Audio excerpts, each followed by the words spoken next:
一名来自中国的女性正在印尼某地潜水，突然她的相机从拍摄杆上掉了下来，她立刻游过去试图把相机追回来，身边的潜水向导进行劝阻，但没有成功。几分钟过去了，那名女子始终没有上来，两名潜水向导就下去寻找，可在水下找了一圈一无所获，他们只得浮出水面报警。救援人员赶来后，立刻对这片海域展开搜索。很快，那名女子的相机被找到，而里面的内容让他们大吃一惊。大家好，这期我们讲讲5·1期间刚发生的一起潜水事故。卡卡班岛是印尼加里曼丹德拉湾群岛中的一个大型珊瑚环礁，岛上无人居住，岛屿面积约774公顷。卡卡班源于当地方言，意思为拥抱，因为岛中有一个巨大的潜水湖，又叫水母湖，湖水略高于海平面，最深处约17米，数以万计的无毒水母生活在这里，因此成为岛上最热门的潜水地点。岛屿四周覆盖着茂密的红树林，并一直延伸到水边。卡卡班岛几乎没有海滩，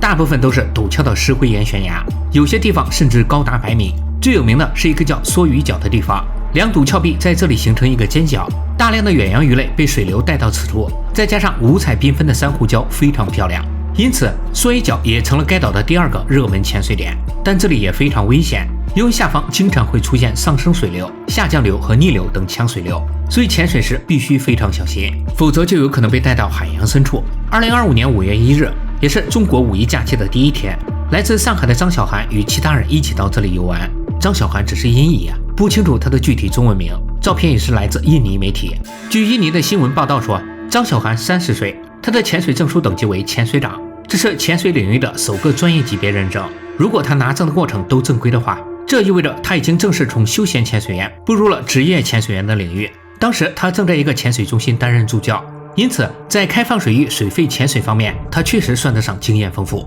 张小涵参加的是一个叫绿色涅槃度假村拍地潜水中心提供的潜水之旅，度假村就在卡卡班岛东边的马拉图阿岛，两个岛距离非常近，只有7公里左右。当时张小涵就住在这个度假村内。头2天，他们主要在马拉图阿岛附近和卡卡班的水母湖潜水。第3天，也就是5月3日，当地早上8点多，张小涵与另外12名游客与3名潜水向导乘船前往卡卡班的另一个热门潜水点梭鱼角。这里的地形呈阶梯状逐渐向下，因为岸边是陡峭的崖壁，所以必须乘船来到这里。众人依次从船上跳入水中，他们先是在潜水区观看珊瑚和海龟，之后继续下潜，来到了30米左右的深度，也就是第2台阶。这里会有成群的梭鱼游过，非常漂亮，也非常出片。幸运的话，还能看见来此清理身体的豹纹鲨，又叫大尾虎礁或者是长尾鲨。这种鲨鱼最长能长到3.5米，看起来凶猛可怕。事实上，它们的性情很温顺，只要你不去挑衅或者是抓它尾巴，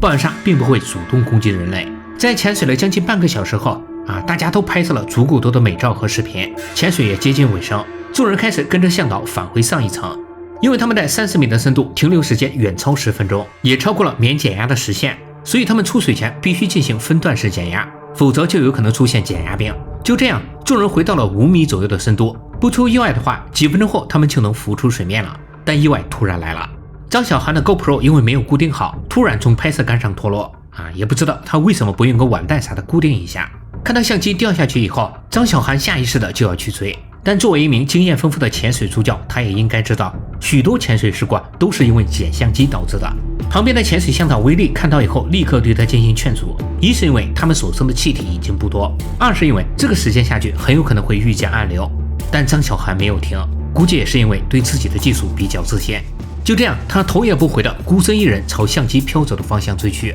向导也没有跟着他过去，只是继续在5米处等待。几分钟过去了，张小涵还是没有上来，他们这才感觉到情况有点不对，于是其中2名向导就一起下去找他。